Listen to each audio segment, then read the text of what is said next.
Alrighty, good morning, everybody. Good morning and welcome. How is everybody today?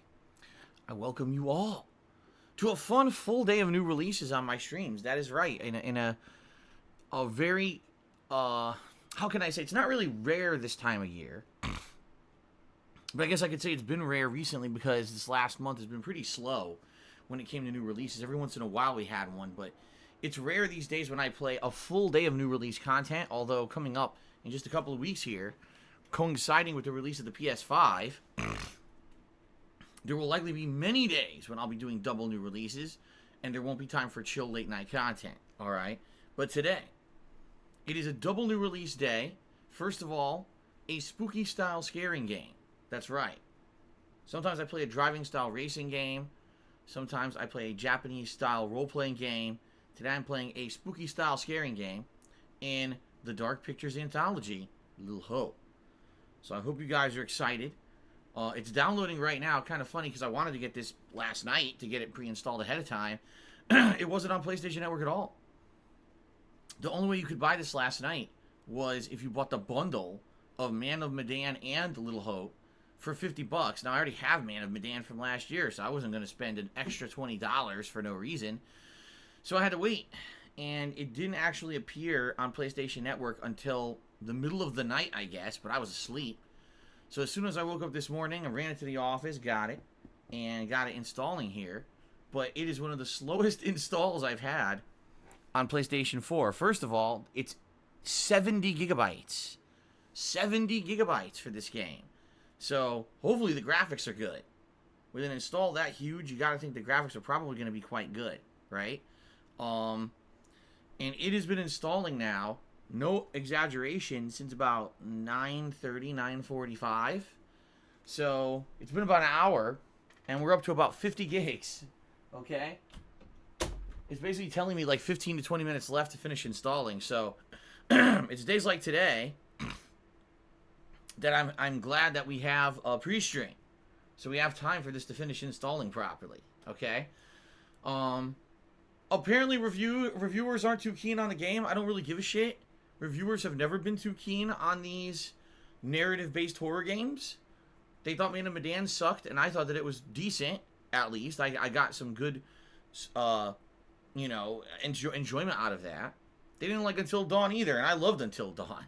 Alright? So I'm okay with this kind of game, and I'm excited. As you guys know, the way I approach it is thus.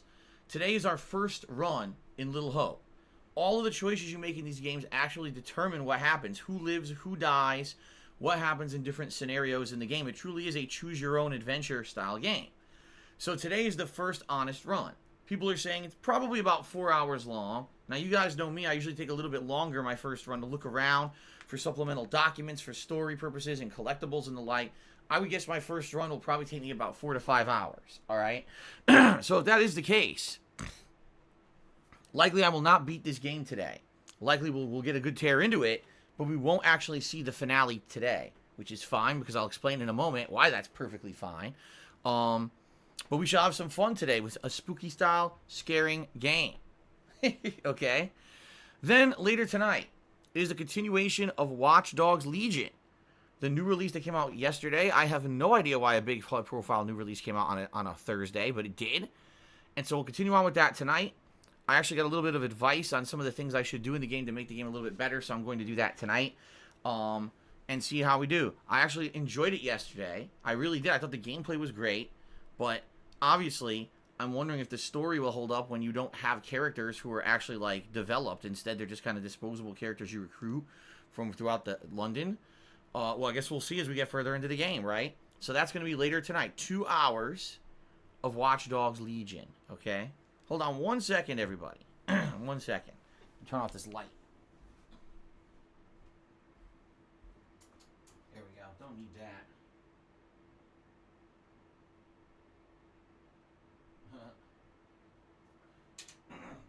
Well, no pun intended, but there is little hope that today I'm going to be able to get my office to be dark for this game. It is very sunny outside today. Almost not a cloud in the sky. And because of that, I get the feeling You know, I'm not going to be able to make it dark for the game like I tried to do with Amnesia. Yeah, it ain't going to happen here. So we'll just leave everything open. It's probably going to be bright as fuck in here. Okay? Oh my god, excuse me. So anyway, this should be fun. Little hope on the first stream. Get as far as we can. An honest first run, which should be pretty entertaining. These are always pretty entertaining playthroughs for me when I do these narrative-style horror games from Supermassive Games. And then tonight, Watch Dogs Legion on the late stream around 6:45 p.m. Pacific Time. Tomorrow, it is the Halloween Marathon event. First of all, I will be in costume for said event. Number one. Number two, we'll be doing a variety of games, and the games have been selected. If you didn't check out Twitter last night, the games for tomorrow are as follows. Okay? Five Nights at Freddy's Sister Location. Yes, I've never played this game before. I've only played the original Five Nights at Freddy's, and that was a million years ago. I'm actually going to give this game an honest shake and try to play it for a good hour, hour and a half on stream. I don't know how it's going to go, but we're going to give it a shot. I've never actually tried to legitimately play Five Nights at Freddy's. So we're going to do that tomorrow. That's number one. Dino Crisis.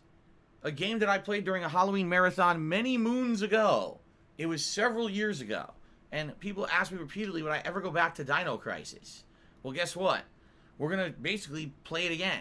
We're going to start from the beginning because I don't remember anything about it. It's been so long. So we'll just kind of start it over. That I have on PlayStation 3, so I'll have to hook that up tonight and get that going, to re-download it and everything. But we're going to start from scratch and do Dino Crisis again. Probably about an hour and a half, 2 hours, depending on how much you guys are liking it. Okay? What's it called? Scream Fortress 2, I believe? So you say, what is Scream Fortress 2? It's basically Team Fortress 2 on the PC, and what they do is every year, they have Halloween-themed events. Okay? Halloween-themed outfits and skins, Halloween-themed stages. I have not played Team Fortress 2 in so long that just playing it is going to be interesting. I love Team Fortress 2. I always have. Ever since I played it back in the day, both on PC and during the Orange Box collection, which at this point is what, like 15 years old or something crazy like that, 13 years old.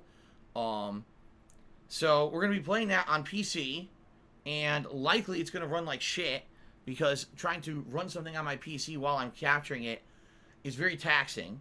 I know this. But we're going to do as well as I can. If it looks like shit, it looks like shit. I'm definitely going to enjoy that, I feel. Halloween-themed Team Fortress 2 fun, okay? Then also, we're going to do more of Little Hope. And that's what I'm saying. Like, it's fine that we're not going to finish it today, because if we don't tomorrow on the Halloween Marathon event, we're going to do Little Hope, where I'm going to finish up my first run. And then if you guys want, we can start a second run where I do the alternate choices, okay? The alternate choices are always very interesting in these games because you get to see other scenarios. You get to see people live or die based on your choices, which is really neat, okay? So we're going to do that. And then there's going to be Animal Crossing. I'm going to check out the Animal Crossing Halloween Day event. I don't think it's going to be too time-consuming, I'm going to be honest with you. We're probably going to be like half an hour. We'll jump in and just see what's going on. Apparently, this guy, it has to be after 5 p.m. because apparently the event happens after 5 p.m. And apparently this Halloween guy shows up with a pumpkin head, and he's got like games to do, and you can give him candy, and there's trick-or-treating on the island and stuff. So that should be a fun, chill way to celebrate Halloween as well. Okay, so that's what we got slated.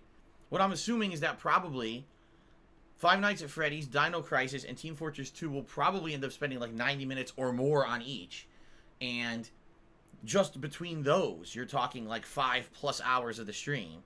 And then I figure, Little Hope to finish it up, maybe another hour. And then maybe if we start a second run, maybe like another hour, we'll see. And then, of course, like I said, maybe like 30 minutes of Animal Crossing. Now, if we end up getting bored or whatever, and you guys want to see variety of other stuff, any of the other current games that I've been playing, you want to see more Watch Dogs, you want to see me do Genshin Impact, you know what I mean? Like, we could just jump in and do something else for variety's sake. Maybe you want to see Halloween Day Fall Guys. I don't know. I'm okay with that. Alright? But those are the games that I've selected.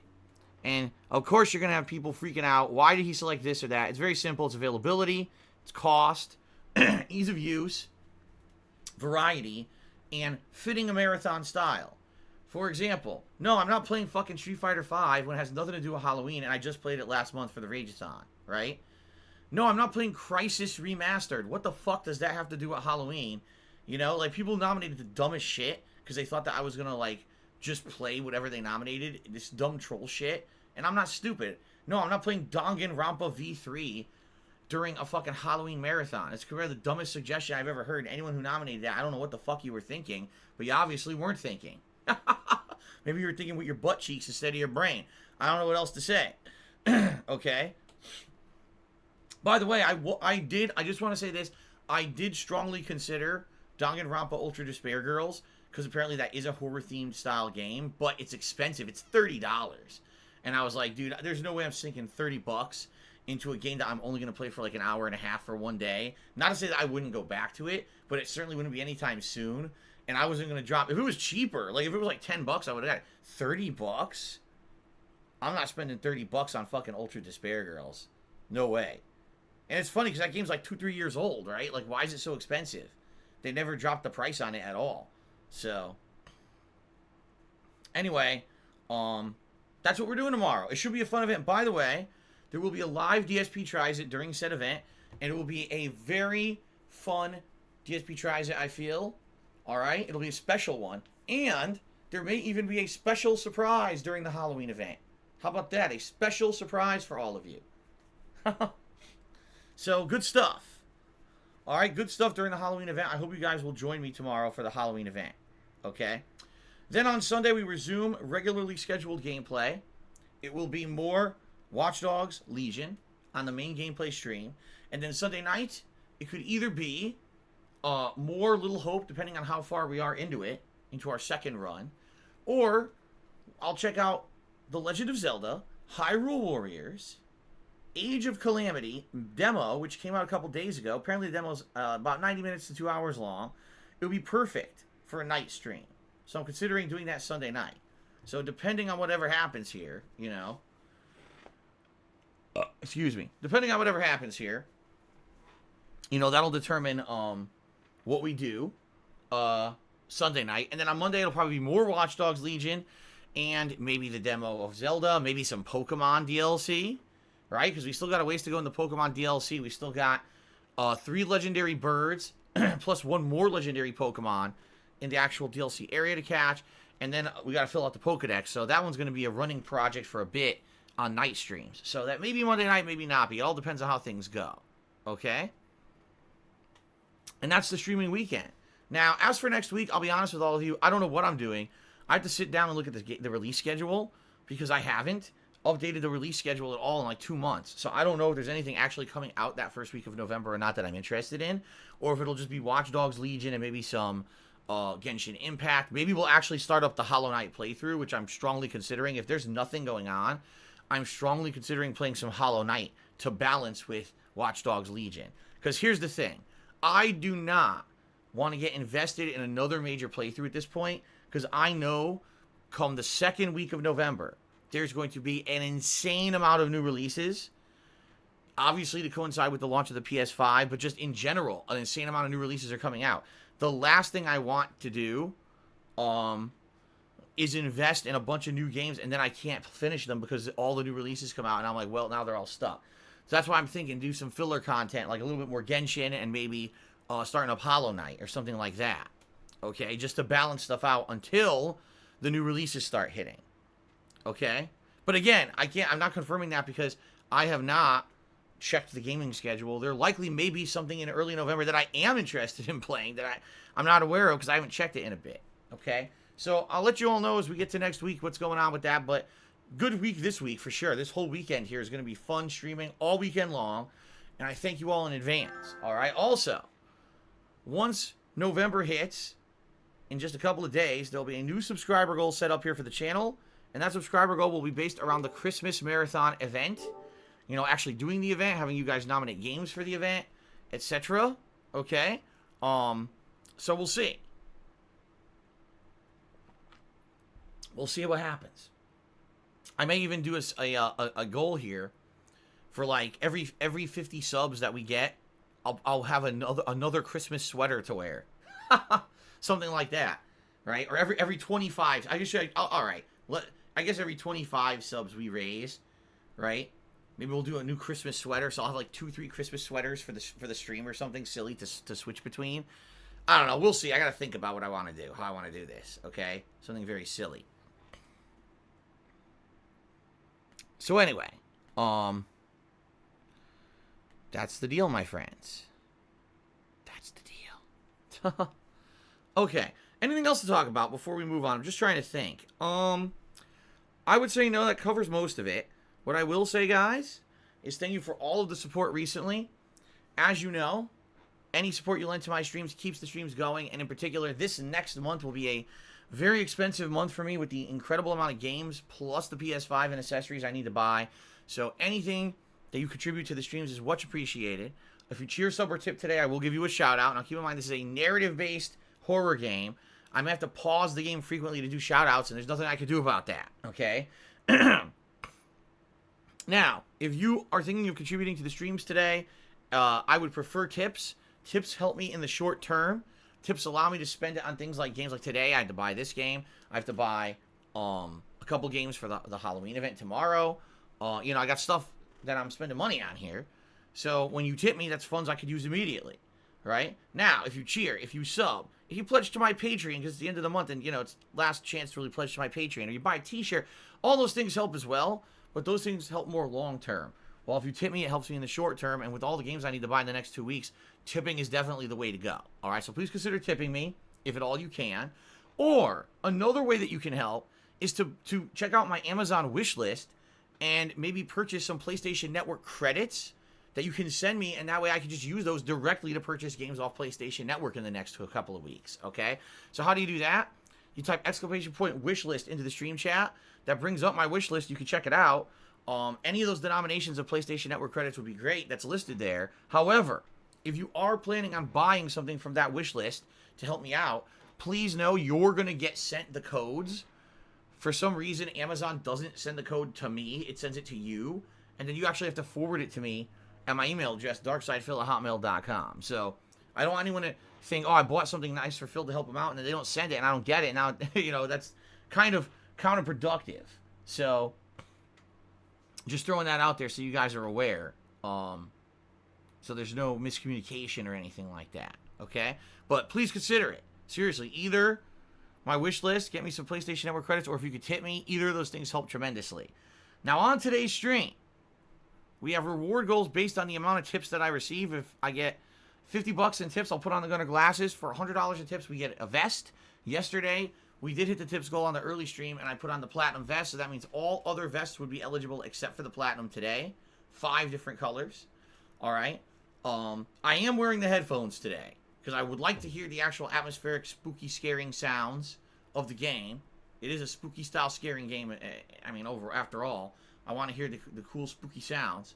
So, no hat today or anything like that, but I would appreciate any contributions, guys, all right? All right. Moving on, there is no news stories today that I feel like talking about. I think the only gaming news people are talking about is that there's going to be an optional outfit for Spider-Man Miles Morales. That's going to be the Spider-Verse outfit from the movie Enter the Spider-Verse. I don't know if you guys ever saw the movie. It's pretty good. I saw it on a flight back from Connecticut last year. I saw it on the plane. Pretty darn good movie.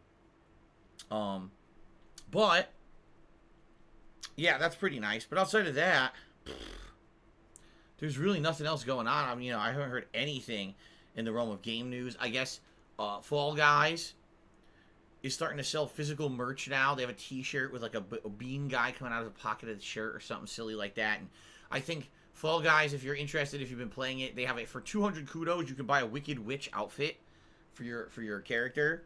It's the cheapest outfit ever. Only 200 kudos to buy it to celebrate Halloween.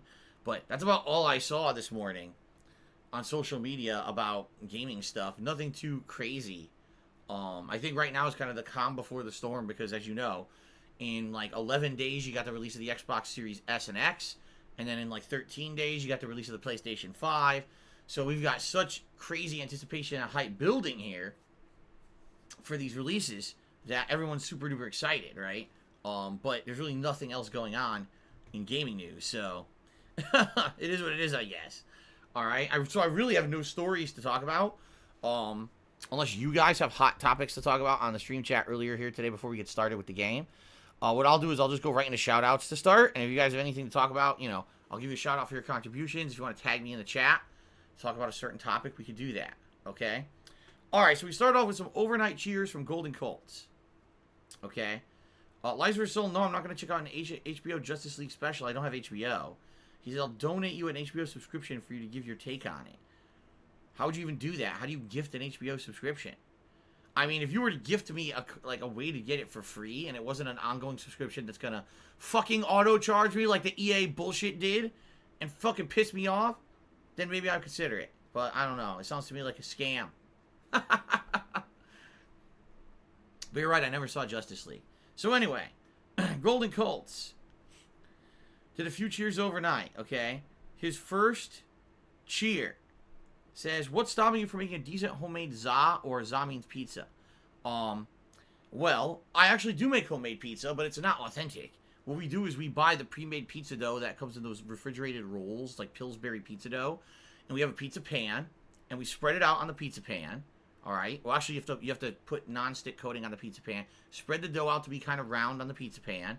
We buy sauce, pre-made pizza sauce. We buy an Italian style. It's called contadina. We put that on there. We add Italian seasoning that we buy, and you shake. It has oregano, basil, and other things. You shake that on there. Then we take grated cheese. It's a mix of like mozzarella and I think it's like Romano, and we put that on top. Shredded cheese. And then you add toppings. Usually we have like turkey pepperoni or something like that. And we'll make our own, we bake it in the oven. We make our own pizza. But the thing is, it's not authentic. Why isn't it authentic? Real Italian pizza is homemade dough that you toss and you put into an authentic pizza oven that gives it a unique way to bake and a unique flavor. Obviously, I don't have a giant pizza oven here at home. I have a regular standard, home oven. Obviously, I don't have the means to make my own proper homemade dough with yeast and everything in it, and I certainly don't have the expertise to be tossing pizza above my head. You know what I mean? I'm not an Italian chef that knows how to make actual authentic homemade pizza. So I basically just use the pre-made ingredients to make it. Okay? So we do make our own homemade pizza, but it's not authentic. Okay? Surprisingly, we do it often. We usually do it around once a week, usually like a Saturday night. If my wife comes home from work and we're like, man, let's have a late night snack. Let's make a homemade pizza and have a couple pieces. That's what we do. And by the way, we never put anything on there that's greasy or anything, We're not putting fucking bacon and sausage. Like I said, sometimes we'll have like turkey pepperoni or something. Last week we had just cheese. Just a cheese pizza. And it was good. So. All right. Golden Colts cheered again. He said, I always use so much dough and sauce, basically like a bread bowl with cheese chunks, like a Neapolitan pizza. Well, that is not authentic at all. How dare you? Then he cheered again. Golden Colts, a lot of cheers overnight. He says, you ever buy those little miniature 7.5-ounce soda packs? I always see them and I wonder who prefers them over 12-ounce cans. I always thought that maybe they were designed for like mixing a cocktail drink or something, but maybe people just drink them normally. From my knowledge or my understanding, there's for people who like soda, but basically they're on a diet. They don't want to they're trying to ration themselves from drinking too much. So those smaller cans, they get a good amount of soda, but it's not as much as the 12-ounce can. They get the refreshment and the flavor they're looking for, but it's not an overabundance amount of sugar and shit. That's from my knowledge. But I could be wrong. You're right. Maybe if you're making a mixed drink, maybe that's the right amount for a mixed drink. I have no idea if they've ratioed it out perfectly for something like that. I have no idea. But that's what I would think is probably for people who they're not supposed to have a lot of sugar or they're trying to watch their diets. And they want to have the soda, but they don't want to have a giant amount of it, right? Jay Bowler 21 has subscribed to the channel for 25 months. Thank you for Jay Bowler for the support. Now we move on to people who contributed during today's pre-stream. All right, pretty cool. So we start off with Noah Taylor 22, who did a 100-bit cheer and said, have a good day, Phil. Thank you, Noah. That is the biggest cheer so far today. It's the first cheer of today, so of course it's the biggest one. 100 bits. Thank you very much, Noah, for the 100-bit cheer. All righty then.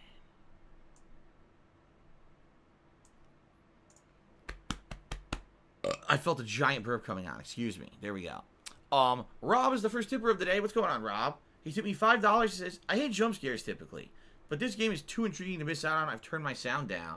I wonder if there will be jump scares or not, because with Man of Medan, there were a few, I would say, but it wasn't overwhelming abundance of jump scares. It was more the psychological horror. What the hell's going on in this boat? That everyone's seeing crazy shit, and then people start acting crazy.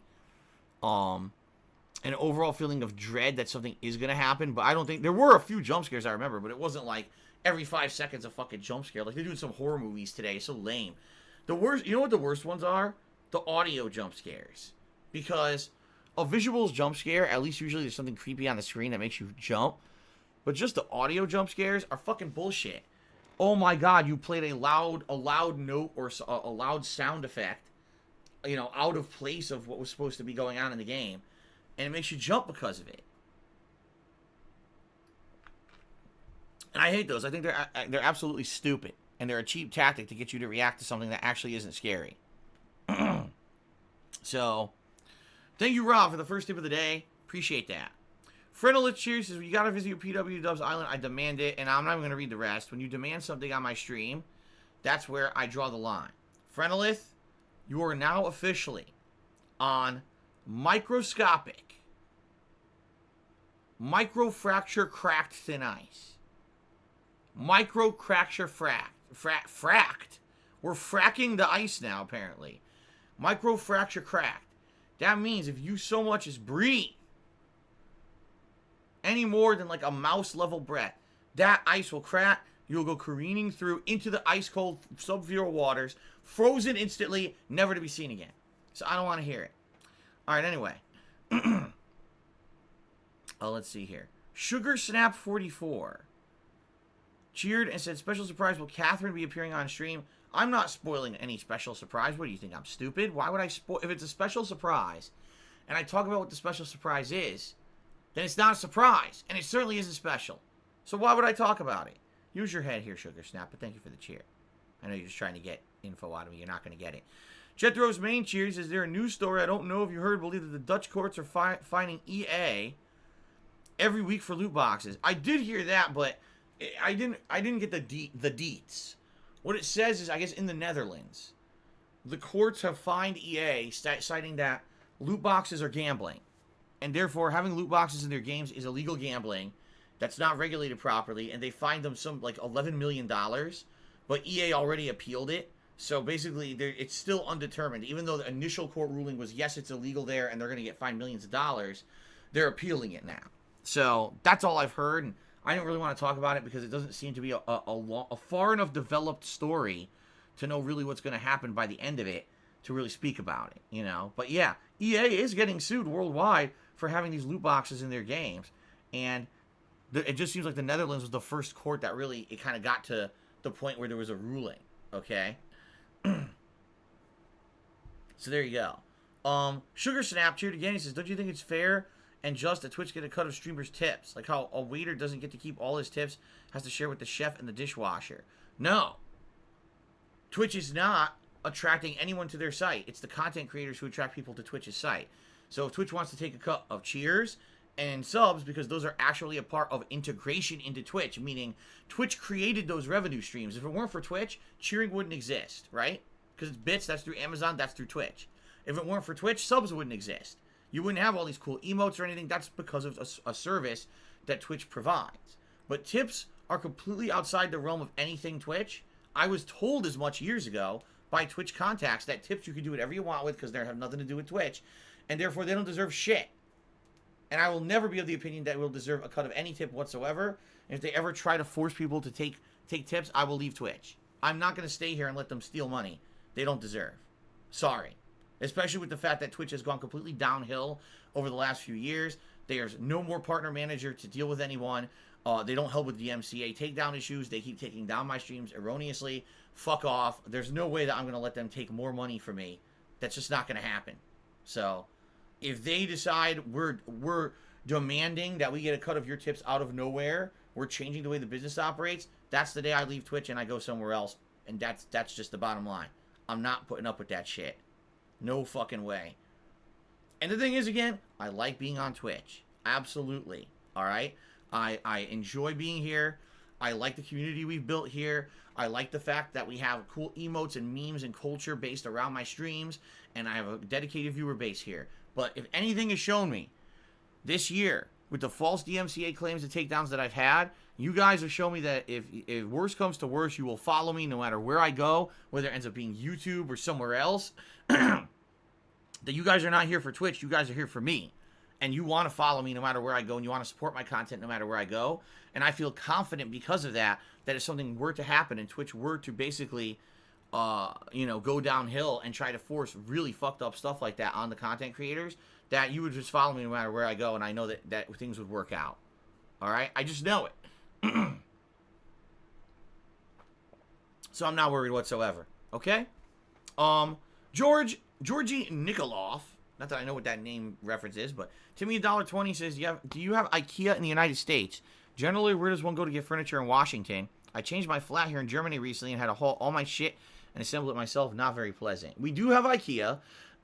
We do have it, but IKEA is regarded as low-grade furniture, meaning it's well known. IKEA is cheaper furniture, but you have to lug that shit out of the store yourself. You have to build it yourself, you know. We have actual dedicated furniture stores here. I could just tell you a few off the top of my head. Ashley Furniture, Bassett Furniture, Macy's has its own furniture line. What's the name of that other one? I can't remember. I could tell you, like, just on one road here, there's probably like 10 furniture stores, like, no lie. And then there's like designer furniture stores. We have places like called like Dania Furniture and Casala Furniture, and these are like high-end furniture stores where you can get really either really artsy stuff or really weirdo shit, and it's very, very expensive. But the catch, not the catch, but the things that I'm talking about, all those places, when you buy furniture there, it's way more expensive than IKEA. Like, you go to IKEA, and you could probably get a decent piece of furniture for anywhere between $50 to $200, all right? But you have to build it yourself, and that's the catch, and usually it's low-grade wood and shit, okay? You go to these furniture stores, you're paying $500 for the same thing, but it's going to be much better quality, usually, authentic wood instead of fucking composite fiberboard and shit that you would get at IKEA. You don't have to build it yourself because it's already pre-built, and they deliver it to your house in a built state, and they'll even put it in your house wherever you want it. So that's the difference here. Okay? Yeah, and that, certainly the more frugal person would either go to a discount furniture store or a place like IKEA and spend way less money to furnish their house, but there's a lot of people who just want the highest end of the highest end, and then they'll drop a ridiculous amount of money on ritzy shit, right? So there you go. Yes, I did get scammed by Macy's. I got scammed by a Macy's salesperson. That fucked me over because he was a really nice older guy, and basically was telling me everything I wanted to hear, and then he basically fucked me over and double charged me for a piece of furniture. Well, he didn't double charge me. He lied to me when I was buying the furniture for this house. It was over 6 years ago now, okay, a long time ago. This guy, I showed him everything I wanted. I was like, I like this dining room set. I like this living room, sectional couch, and I really liked the love seat that I saw for my office. So all this stuff I bought from a Macy's furniture store, okay? And I basically laid it out what I wanted, and the guy quoted me this amount. He says, okay, well, here's the deal. The dining room and the living room set are available pretty much right away. You'll have them within a few days. We'll deliver them from the warehouse. But the love seat isn't available right now. It's back ordered, so you'll have to wait like 2 months to get it. And I was like, all right, I like them all, so yeah, we'll do it. So he quoted me a price. I paid for it, signed a contract, paid for it and everything, charged my credit card, done, right? Okay. Within a week, both my dining room set show up and my living room sectional. The movers move it in, set it up. Everything's great. I love the furniture. I'm very pleased. 2 months later, the love seat shows up. It gets delivered. Okay. Admittedly, the love seat was a mistake. The love seat did not fit properly in my office. It was not as comfortable as I thought it would be, and it wore out so quickly. I would say within 1 year, that love seat wore the fuck out, and I just very much didn't enjoy having that love seat here. Okay? I definitely should have had a small... Now I know. Now that I have a smaller chair, I enjoy having the flexibility of the smaller chair. Even it's just better for gaming in general. So now I know. And like I said, one of the major changes I want to make next year, hopefully early next year, if I can afford it, is to get a much better chair. And then I can maybe do a green screen setup and all kinds of stuff. But, you know, we'll talk about that when we get through the holidays here. All right. But the problem was, so the love seat shows up, and that's great and all. And then I check my credit card statement, and I'm not kidding you, I got charged almost $800 fucking dollars extra on top of what he had already quoted me and I had already paid. And I called Macy's, and I said, "What is this?" And they're like, "Oh, that's the charge for the love seat." And I was like, "The charge for the love seat? First of all, I didn't know the love seat was that expensive. This guy had quoted me an amount, and that total amount I felt was satisfactory for the dining room, the couch, and the love seat. Like, I felt that that was a good price for all of it together, and that's what I agreed to. I was never told the love seat was like over $700 fucking dollars, nor was I told that he wasn't charging me for it until 2 months later when it shipped. He told me he was charging me for everything now, and I never agreed. I never agreed to paying any more money for this love seat. And Macy's was like, "Oh, well, it's he said, she said. We're sorry that you're disappointed, but, you know, we believe that he did quote it right, and there's nothing you could do about it." So then I called my credit card company, and I disputed it with them, and they went into a 2-week dispute process with Macy's, and then they came back and said, "Well, there's nothing we could do. Macy's won't agree to it, so we're not going to give you your money back." So I got fucked. I basically got completely fucked over with the amount of the love seat. By the way, Nugget Hunters, true, but guess what? He says, "You signed a contract." You're right. I looked at the contract. It didn't have the price of the love seat on it. I'm serious. The contract was only for the dining room set and the couch. He told me that was the price including the love seat. I never signed a contract for the love seat. So they fucked me. They completely fucked me over, and my credit card company would not back me on it for whatever reason. So I ended up losing $800 for a fucking love seat that I didn't like. You know, it never really was satisfactory to me. Once I had it and I started to use it, I was like, man, I can't really move in this office. There's not enough room. It's too big for the office. And you saw, I couldn't rotate it or anything. So always I was looking at an angle at the TV. I couldn't just like stare straight at my television, which is really frustrating. And there wasn't enough room there, back there. So,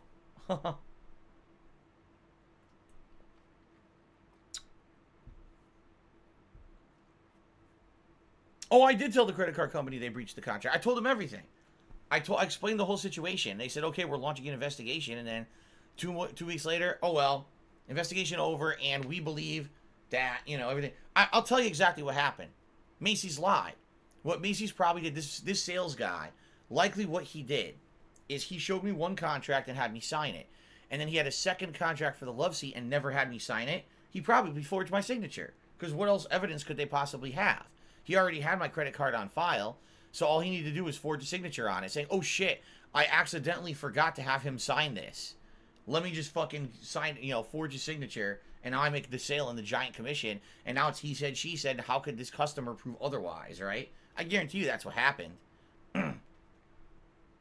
And by the way, don't think that that stuff doesn't happen all the time. It absolutely does in America. That's the problem with commission sales and this stuff. This shit happens all the time, trust me. I wasn't shocked. I seriously wasn't shocked. But you know what they say? If it sounds too good to be true, it probably is. And the price that I was quoted for a dining room set, a living room sofa sectional set, and a love seat sounded really good. It sounded like he was giving me a discount for a group package because I was buying so much furniture. And in reality, it was he just fucked me. You know, he was completely lying to just get the sale. So, it is what it is. That was 6.5 years ago. I'm much wiser now, right? I would never do that again. I'm not stupid. And by the way, let's be honest, I was overspending. I was spending beyond my means. I was putting it all on credit cards and shit that I shouldn't have done. I should have been more reasonable. I should have got lower end furniture. I shouldn't have spent as much as I did. And that was part of my problem when I moved out here, is that I overspent, estimating that I was going to continue to make as much as I did on my YouTube channel, which I did not. Within 1 year of moving here, I lost a ton of profit on my YouTube channel because YouTube changed all the algorithms. So all my most popular videos fell out of search. So all that residual income disappeared. And then if you remember in 2015, merely 1 year after moving here, I got a ton of false copyright strikes, and it fucked my channel over. And since then, like, my income halved, within a year. So imagine spending based on a budget, and then the budget's completely destroyed, right? Like, I had a plan to pay all that shit down, and not have any interest hit and everything, and it all blew up. I'm not going to go into massive detail. It just blew up because of shitty circumstances, bad decisions on my part, and very malicious actions of a group of people on the internet who fucked me over financially and ruined my YouTube channel. So it is what it is, right? That's the past, but it just sucks. It's a shitty part of my history, and you learn from it, right? You learn from it and you move on, and that's what I've done. All right, let's continue. Sugar Snap Cheers, did we ever do a Neo 2 redemption run? There's no reason to do a Neo 2 redemption run. My Neo 2 run was perfectly fine, and there was no failure or anything in there that I need to redeem. I think people don't understand what redemption run means. It means that if I did a first run of a game, people find it to be not legitimate for various reasons. So, for example, when I first played Dark Souls, I never beat it. So playing it a second time was kind of redemption to see if I could actually beat it. The second time I played it, I just happened to have people holding my hand during a live stream, right? And walking me through the game, and I was summoning constantly, so that wasn't really a legit run either. So then my third run in the game, right, was more of a legit run, but of course then people would argue, oh, you got lucky and you got the Black Knight Halberd because it random dropped it. That's the best weapon in the game, so that's not a legit run either, right? So then even years later after that, I did a fourth run in it, and that was the magic run. And that was when I had early on in the game, I sucked because magic early in the game is terrible, but late game magic is completely broken in Dark Souls. So first half of the game was tough, second half of the game was a cakewalk. So if you want to argue the third or fourth runs, there are redemption runs because the first two, and even if you want to argue the first three weren't legitimate, fine. But that's what redemption run means, that you feel that my original playthroughs of a game were not legitimate for various reasons. Why in the holy hell would you say my Neo 2 run wasn't legitimate? What are you talking about? In fact, in Neo 2, I actually did really well. I was mastering the combat systems, where I was learning the transitions. Remember, you had to activate your transformation mode, and then you would stagger the enemy and do massive damage during the stagger, and then build up your meter again, and then activate it again. It was this kind of pattern you had to do to beat certain tough bosses. And I even beat the toughest bosses in the game twice. Not only the first time you need to do it for the story, but then I did the optional fights afterward. So I basically did a completionist run of Neo 2. And there's nothing even left in the game. Like, I don't know what you would think I would go back to redeem. It doesn't even make sense saying redemption run in that game in the same sentence. Makes no sense. Jethro's main cheers says, how about a Metal Gear Solid 1 redemption run? That needs one desperately. I said as much. I said that one day I will go back to it. And I have it on PlayStation 1. Excuse me. I do have it on PlayStation 1, but emulated on PlayStation 3. It's funny because, I'm about to get my PS5. And I'm about to basically retire my PS4. If you really look at it, if my Hori joystick, my Hori Real Arcade Pro 4 joystick works on the PS5, which I don't know if it will. Some people are saying it will, but I don't believe that.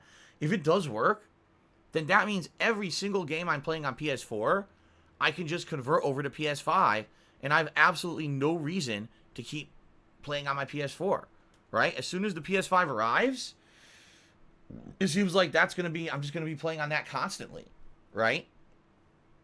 So that's funny because in that regard, the last gen console immediately will become obsolete. But if you take a look at the PlayStation 3, that thing has stood the fucking test of time because I need the PlayStation 3 to play all the PlayStation 1 and 2 games off of PlayStation Network, right? PS4 doesn't do it, PS5 doesn't do it, right? So that's pretty crazy to think about, right? That I'm gonna still be playing PS3 in the just tomorrow. Tomorrow we're playing Dino Crisis on my PlayStation 3. That's nuts. That it has that longevity because for whatever reason Sony didn't decide to carry over those retro game capabilities to the modern consoles. They felt like it was not needed. Well, I like playing retro games, so I need to keep my PS3 around, right? Pretty crazy. Anyway, DJ Atomica is here and has resubscribed for a whopping 43 months of support. Thank you, DJ Atomica, for nearly 4 years of support at this point. I really appreciate that, and it's good to see you. Hope you're here for a spooky-style scaring game. Okay.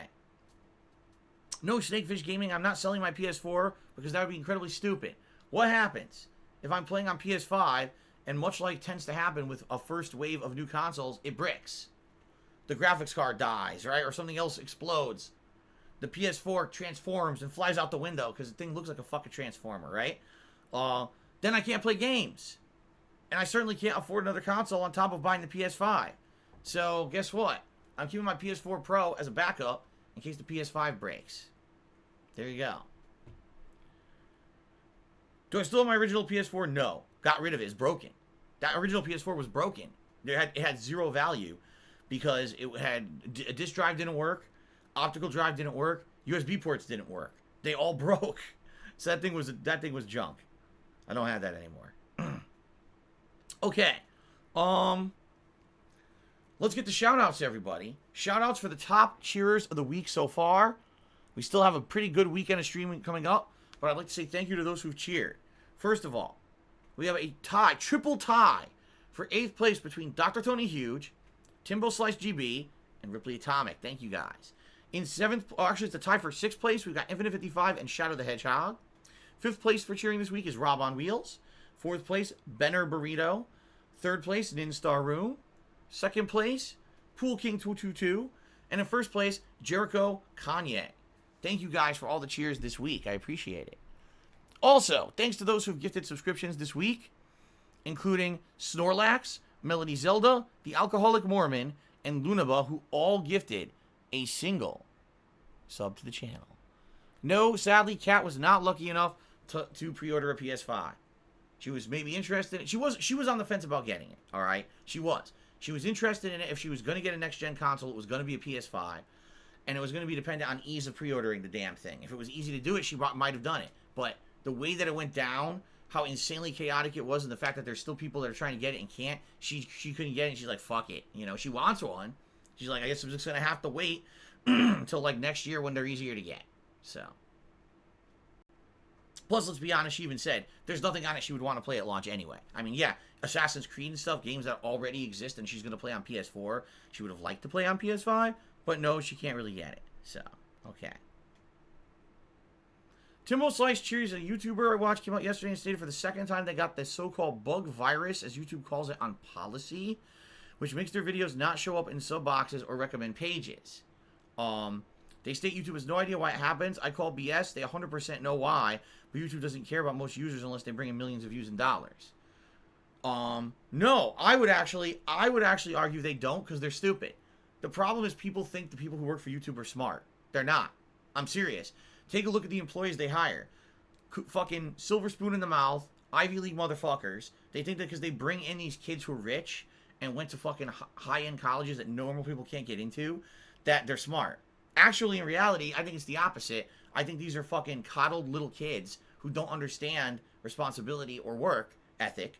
That's why they have fucking break rooms with fucking meditation areas and fucking, hybrid pomegranate tangerine fucking genetically engineered fruits that they eat on break. And, just take a look. It's documented how weird Google is and how weird YouTube is with their corporate culture and everything. And it was hilarious because a few years ago, YouTube was under hot water for some really bad things that they were doing, malicious things behind the scenes. And they actually were on the defensive and started making videos of the actual people who programmed the site coming out and saying, here's what we found when we were researching. And they were the weirdest, most antisocial motherfuckers I've ever seen. You could tell these people have no social skills at all. All right? And these are the people trying to program the site. They don't understand business. They don't understand the day-to-day operations of the site. All they know is lines of code. And these are the people they've got working on the site. So when you don't actually understand the application of what you're doing day-to-day, you are basically ignorant. You could be the best coder on the planet, but when you're coddled your whole life and you get into a cushy job that has this weirdo corporate culture, and then all of a sudden you're told no matter what, you're okay, you're not doing anything wrong, you're doing fine, don't listen to what the internet says, you're doing a good job, you tend to not actually figure anything out because you're protected. That's what it is these employees have been so fucking protected from real life for so long that then they go out and get criticized. Oh, well, we just can't find anything wrong. It's like, well, that's because you suck. That's because in reality, you're not the best person for the job, but you've been in this isolated life your whole fucking life where you've had everything handed to you and you got a giant job at a giant corporation that basically coddles your ass and protects your ass from any kind of criticism. And that's why you don't know what the fuck you're doing. You know, like it's very simple to figure out from an outsider's perspective, and actually taking a look from the outside to the inside culture, the weirdo shit that they do over there. It's very easy to figure it out, but they can't figure it out. You know, they for years. Oh, you're saying that we did something wrong with the code, but we can't find it. That's because you suck. That's because you're actually not good at what you do, but you've been protected your whole life and told you are and told you're the best. So of course you can't figure shit out. You know. Why am I so brutal towards these people? Because they're fucking frustrating as fuck. These people who work at Google and who work at YouTube actually determine a giant part of internet commerce and internet culture. And they're not the best people for the job, but they've been handed everything. And they should be criticized and they should be forced to get better, and they don't. They get protected and coddled, and that's not good. You're putting inept people in positions of great power, people who their entire businesses and lives are based on YouTube have been crushed and destroyed over the years. Like I keep saying, a business like Zombie Go Boom. All right, this was a YouTube channel that was completely legitimate.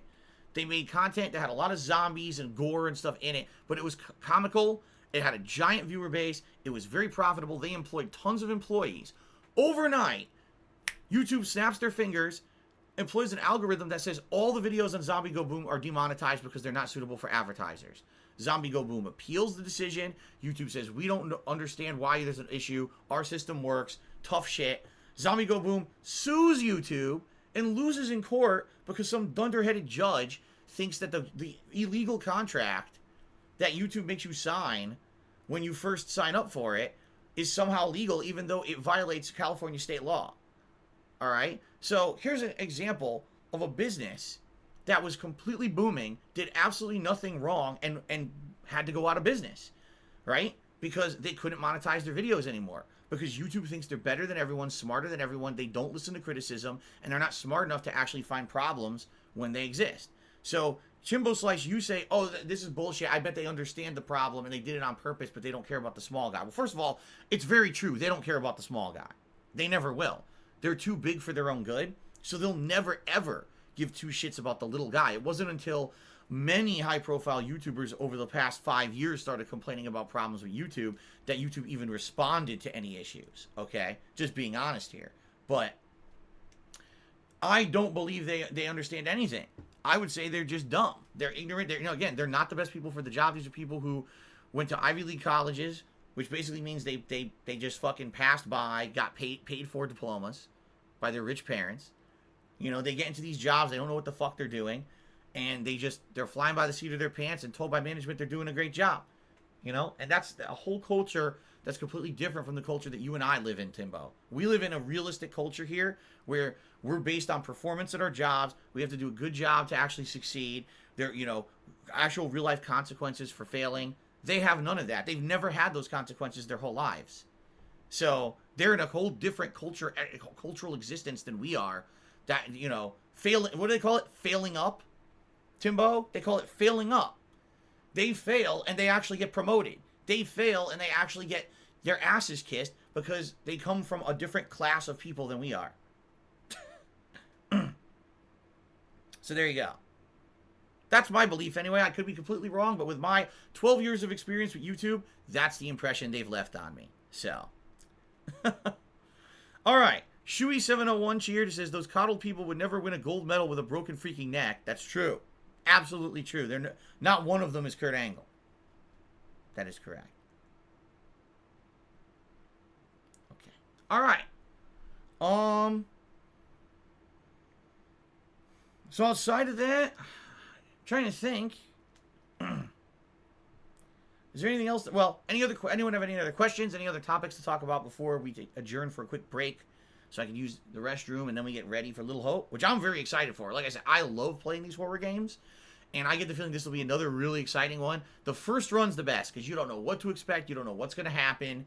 And I can't wait to have genuine reactions to the shit that happens. So this should be good.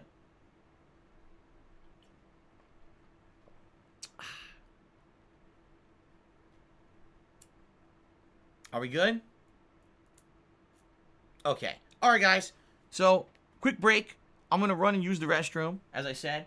And when I come back, we begin with a little hope. All right, guys. Thanks. I'll be back shortly. Thank you for... Oh, wait a minute. Captain Caveman just did a 100-bit cheer. He says, it's snowing for Halloween here. Wow, really? Not here. No snow here. Oh, hold on. On my leg. Oh. Charlie horse. I got a freaking Charlie horse in my leg. Ow. No snow here. It is cool here, though. And I am very much enjoying the autumn weather that we're having. I love autumn weather. Cool. Right? Nice breeze. You get to see all the colors of the leaves change. And we have that out here in Washington State. Much like the East Coast, we actually have trees, just, leaves change color. And, yeah, I am really enjoying the fall here. No snow, thank God. Oh, we've been told that when we actually do hit, winter here this year, we're going to have a harsh winter, which we almost never have. But apparently, all signs are leading to a cold, snowy winter. So, interesting, because we almost never have that. I wonder how we're going to handle it. Thank God my wife works right near, and I work from home, right? So it won't be that big of a deal. But, Jethro's main cheer says, do you know what'll be really scary, playing your Nether Portal song? Why? You don't like the song about me having my ball scent, like jarred up? People make some weird songs. Anyway, Spawn Killer tipped me $1. The best and worst candy I've ever had. I love anything with chocolate, and I love all the variations of chocolate. Anything to do with chocolate is great. So any candy bar that has that. I like things that are like mousse or that kind of stuff. So probably the best candy I've ever had would have been like a chocolate truffle or a chocolate mousse thing, something like that. Worst candy? I mean, that's arguable. I don't like plain licorice.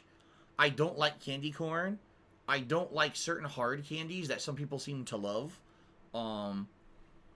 But the worst candy ever is the ones that taste like shit, like the zombie Skittles. I mean, that's absolutely disgusting. It tasted like rotten garbage.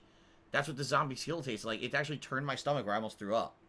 So, Big Fat Jiggly Cheer says, maybe you could get rid of the Portal song and bring back two Jim Big Tig Bitties. No, as I said, that song is not in the style and the spirit of the content that I put out anymore, so I'm not going to bring back that song. Okay. All right. It's time for a break. Let's take a break. I'm going to use the restroom, and we come back. It's a little hope, so thanks, guys. See you in a few minutes. Thanks for the support.